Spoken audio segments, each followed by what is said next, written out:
Bonjour, super content de vous retrouver pour une nouvelle vidéo. Je vais vous présenter un petit peu le campus et surtout vous raconter ce que je fais dernièrement parce qu'il se passe des trucs de fou pendant le mois d'octobre, le mois de novembre. J'ai tellement de trucs à vous raconter, que ce soit au niveau de la chaîne, au niveau de HEC en lui-même, tout ce que je fais sur le campus, bref. On va commencer cette vidéo par un petit tour de la chambre que j'ai sur HEC depuis fin août. Depuis fin août, je suis ici et j'aime beaucoup cette chambre. Alors à quoi ça ressemble ? Premièrement, vous avez ici mon lit. Vous avez ici l'espace bureau et bazar avec notamment mon PC. Voilà, vous avez ici un deuxième bureau que j'ai rajouté qui n'est pas là. Normalement, c'est vide ici. Ouais, j'ai rajouté pas mal de trucs. Le four que j'ai acheté l'an dernier, c'est un très bon investissement, je vous le recommande. Ça, c'est du matériel de boulot. Notamment ça pour imprimer vos étiquettes d'expédition et ça pour peser vos enveloppes. Ici, vous avez toujours Darky qui n'a pas bougé depuis longtemps. Voilà. Ensuite, vous avez chauffage et tout le coin cuisine ici. Qui, franchement, il n'est pas très grand, mais ça fait le taf. Un micro-ondes qui, pour moi, marche pas. Je sais pas pourquoi. Quand j'ai fait l'état des lieux, j'ai dit oui, le micro-ondes ne marche pas. Parce qu'en fait, je l'avais lancé. Et puis il s'est mis à fumer, puis à faire du bruit et tout, enfin du bruit pas normal du micro quoi. Donc j'étais pas rassuré, j'ai dit qu'il marchait pas. Ici vous avez un petit placard de vivres, voilà. Et puis ici le rangement des vêtements, ce qui nous permet d'avoir un petit peu de place, mais pas non plus beaucoup. En fait c'est assez petit, je pense qu'on est sur 16 mètres carrés à peu près, mais ça fait plutôt bien le taf. Et ici, vous avez un coin salle de bain qui marche bien, qui est fonctionnel. Voilà, et ici, vous avez une douche. Voilà. Non, franchement, j'aime bien cette chambre. Le loyer est à peu près de 600 €, un petit peu plus. 619, je pense. C'est moins cher que Paris. En même temps, on est à Jouan-Josas. On est à quoi ? 1 heure, moi j'aime bien dire 1 heure, on est à 1 heure de Paris, mais les gens vous disent on est à 2 heures, ça va pas. Non, franchement, on est à 1 heure, ça va. Et puis on a une terrasse. Ça, c'est cool, regardez. Hop. Alors, je vais vous montrer un petit peu les lieux. Ici, vous avez, alors déjà ici, là-bas, vous avez le bâtiment de l'administration, le Career Center, etc. Ici, vous avez le bâtiment des premières années. Et là-bas, vous avez les bâtiments de master et d'étudiants internationaux notamment. Et on va faire un petit tour du campus parce qu'il reste un petit peu de brume. Et j'aime trop le campus sous la brume, il est trop beau. Ça va être sympa. Ok, on va faire ça. À tout de suite.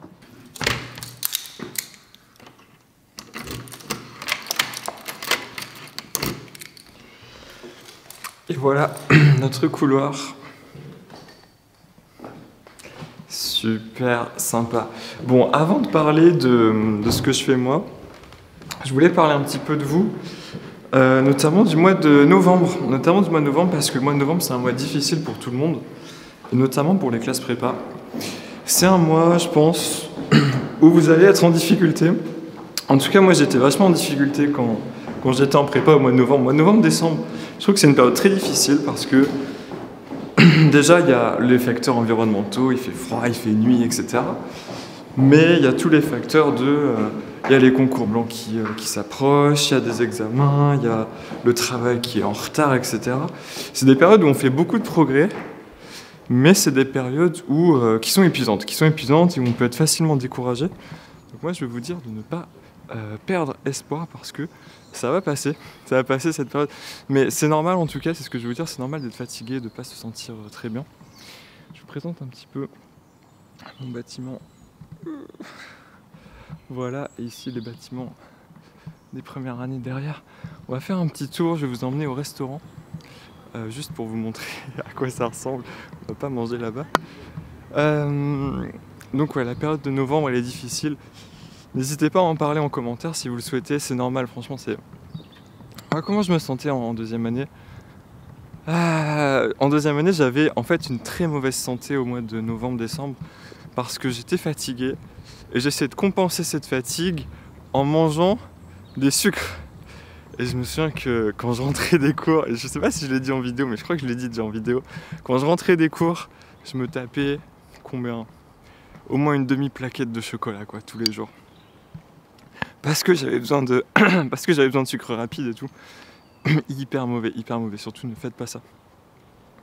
Non, ce qu'il faut c'est essayer de garder un rythme de sommeil à peu près correct, au moins sur les premières semaines de novembre, quitte après à lâcher un petit peu sur la fin du mois, quand les concours blancs arrivent, etc. Parce qu'après vous savez que vous avez les vacances pour vous rattraper quoi. Mais si vous êtes trop fatigué dès le début du mois de novembre, ça va être compliqué je pense après de rattraper.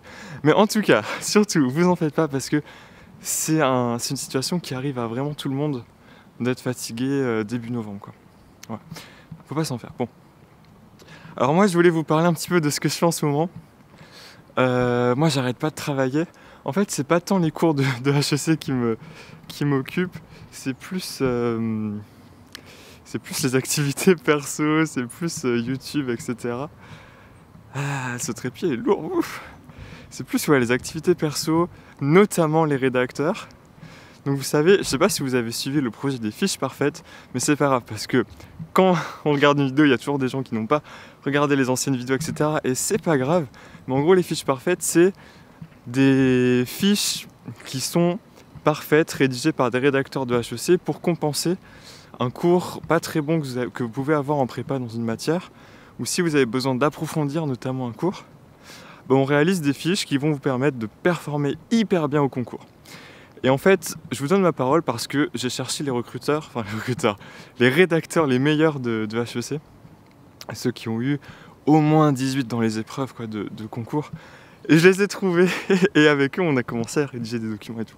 Bref, l'histoire c'est que ça me demande énormément de travail parce que je les prends en contrat, je fais les choses bien, je fais pas ça au black et tout, je les prends en véritable contrat de travail et donc j'ai dû apprendre plein de trucs, notamment le premier truc que j'ai appris qui est important, c'est écrire un CDD, c'est-à-dire pour écrire un CDD, il faut aller sur les conventions collectives et il faut regarder exactement quelles sont les dispositions à prendre et tout, c'est compliqué.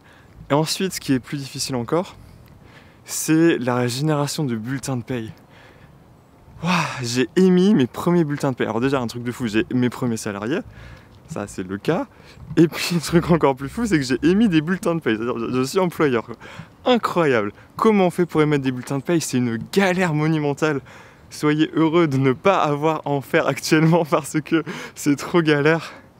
Ah oui, je vais vous montrer la salle de sport. C'est juste là-bas. Donc ça c'est la cantine. Ça c'est la cantine, mais on va revenir ici juste après. Je vais vous montrer la salle de sport.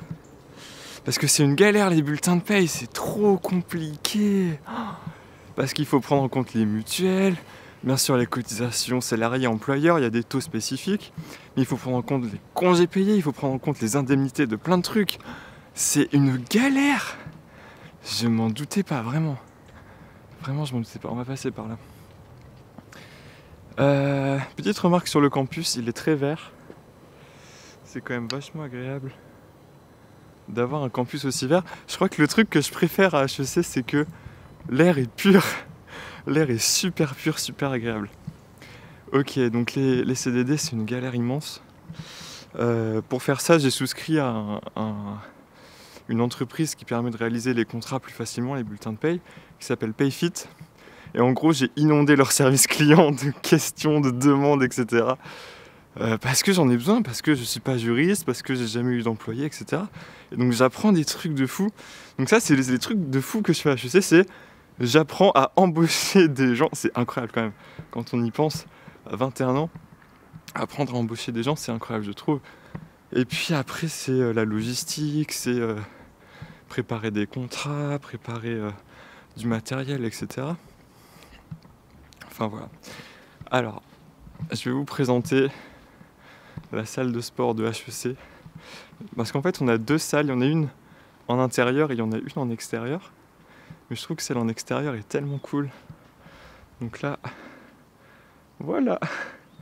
Bienvenue à la salle. Absolument à la salle de sport. Vous avez les poids qui sont ici. Puis vous avez les machines là-bas. Voilà. Et puis vous avez plein de machines. C'est une salle qui est hyper agréable, je trouve. Voilà, c'est un peu mal rangé. Bon. Mais écoutez, tant pis. Comme c'est souvent les étudiants qui doivent ranger, etc., tout ce qui est fait par les étudiants, c'est pas forcément professionnel. Donc ça se comprend. Alors pourquoi je vous emmène à la salle de sport ? Pour une raison simple, qui est que j'y vais. Qui est que j'y vais depuis août. Depuis août, je me suis mis à la salle de sport et j'ai une transformation physique. Mais je ferai une vidéo, c'est obligé. Vidéo de transformation physique, mais c'est incroyable. Je pense que déjà sur le mois d'août, où j'ai commencé la salle, j'ai gagné 6 kilos. Parce que j'étais en sous-poids d'après l'OMS. J'étais, comment on dit, pas malnutri, mais je sais plus. J'étais en sous-poids et donc là j'ai gagné 6 kilos en un mois. Et j'ai gagné des muscles de partout. Enfin, c'est incroyable. Et vraiment, si vous avez le temps d'y aller, faites-le. Moi j'y vais tous les jours. J'alterne. Pull leg, etc. Trop bien. Bref. Ça c'était ce que je voulais vous raconter un petit peu sur le côté perso, YouTube, etc. Sachant que je suis en train de chercher. Alors déjà, j'ai plusieurs vidéos en stock que je vais vous sortir bientôt qui vont vous plaire, je suis sûr. La première vidéo que je veux sortir absolument, c'est celle du hackathon. J'ai participé à un hackathon il y a un mois à peu près. À HEC, c'était une expérience de fou. C'était génial. J'étais en équipe avec des informaticiens qui venaient de France et du monde. C'était incroyable. Je vous raconterai ça dans la vidéo. Et puis une vidéo sur mon projet professionnel. J'ai pas mal de choses à dire là-dessus, j'ai pas mal de réflexions à vous partager.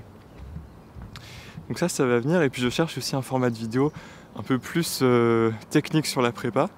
Vous avez vu peut-être dernièrement que j'ai essayé des vidéos sur Anki, qui n'ont pas forcément super bien marché. Et puis là je vais essayer des vidéos d'analyse de sujets, des choses comme ça quoi. Enfin voilà. Ouf, je me repose un petit peu les mains. En tout cas, il y a quand même un truc que j'ai pas mentionné sur ce que je fais à HEC en ce moment, qui est important. Alors il y a les cours certes, mais il y a aussi surtout je pense les associations. Les associations c'est une part mais tellement incroyable. L'an dernier j'étais moins impliqué que ça dans les assos, mais cette année je suis vraiment plus impliqué. Et en gros, je vais vous raconter un truc. Et en gros, depuis quand ? Depuis le début de l'année, je suis responsable communication de StartEch, qui est l'asso d'entrepreneurs de HEC.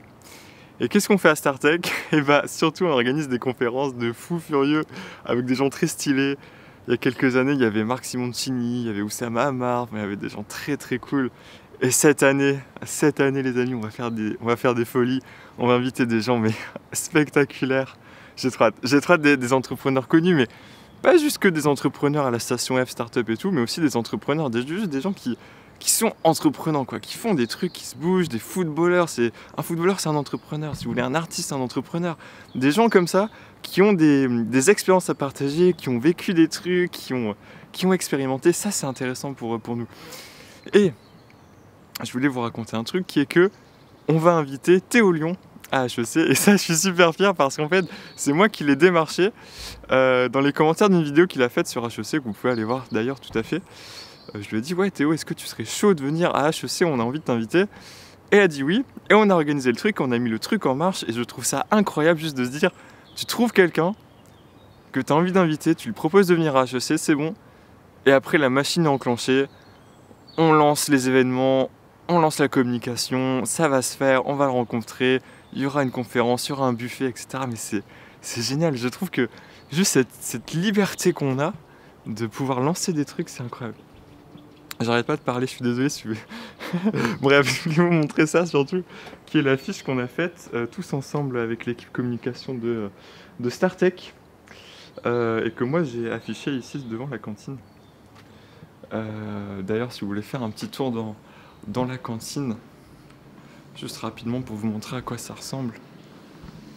Ici vous avez les choix des plateaux, etc.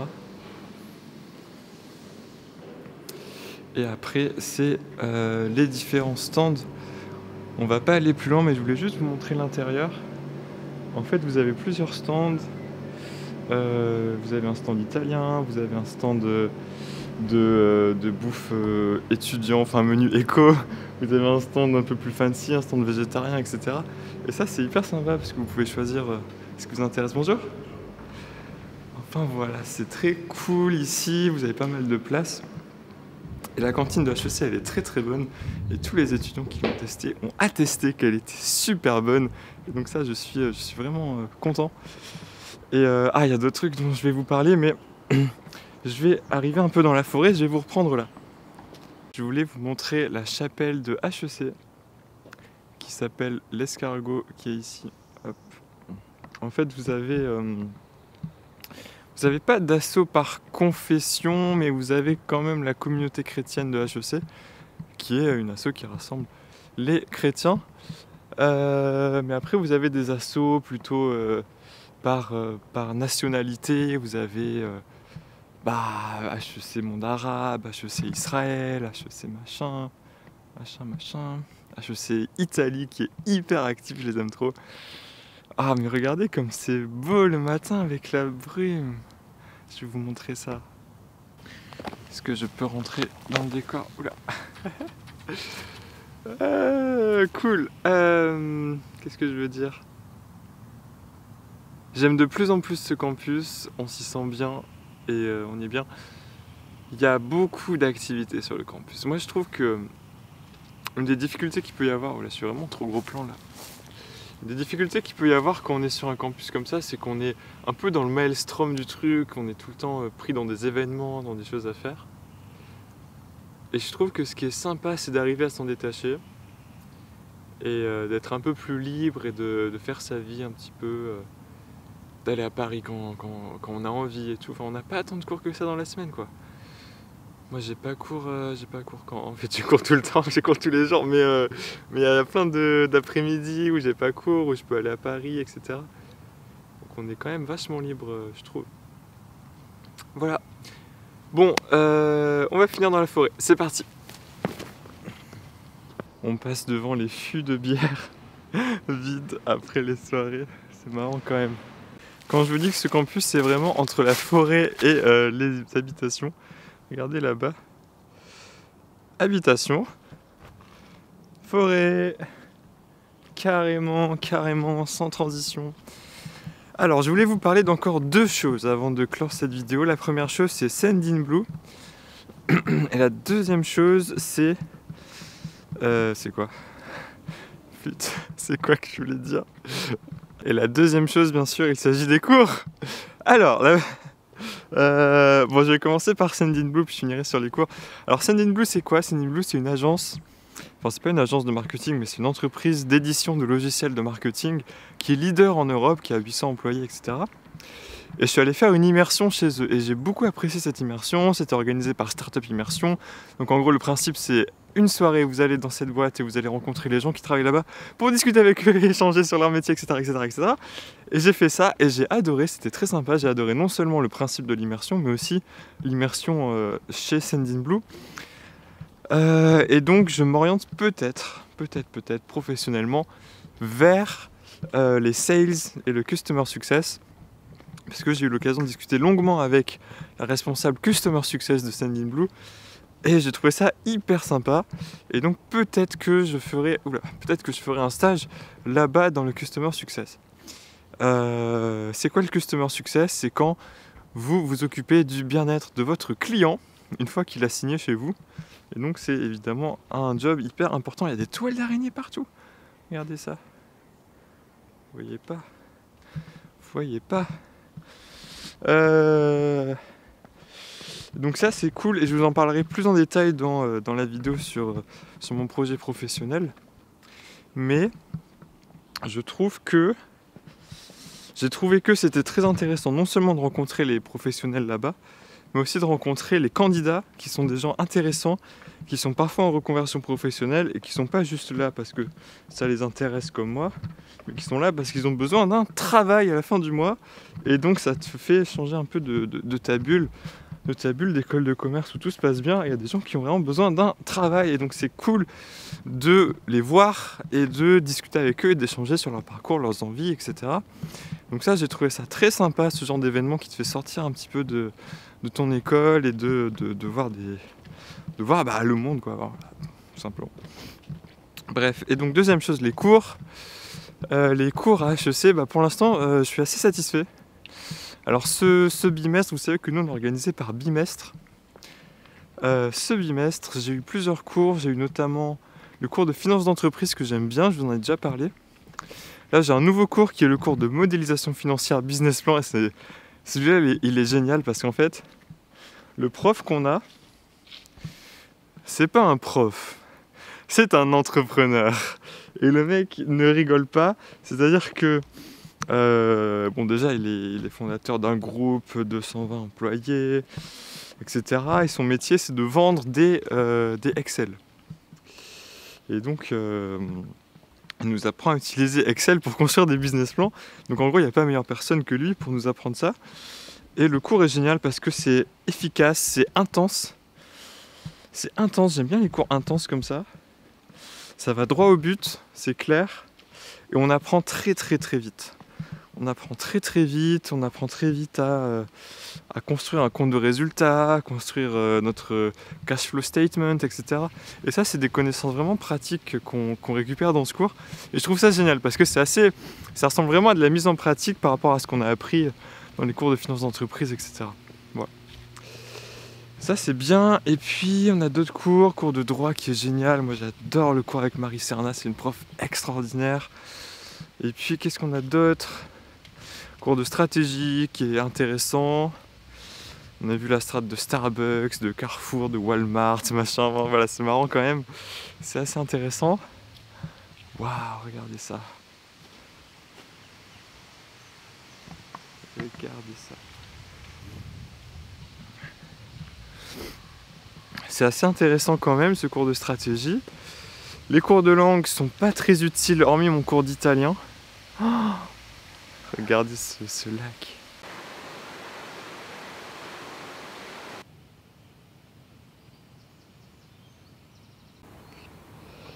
Vous voyez ce que je vois là?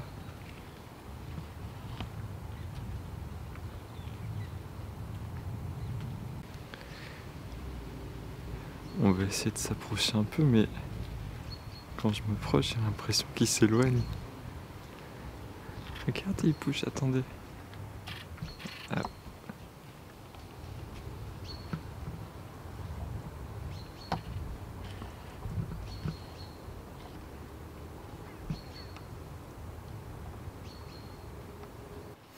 Bon, je vais prendre quelques pistes un petit peu. Oh, je l'avais pas vu. Je l'avais pas vu. Non. Incroyable, il s'est posé là-bas.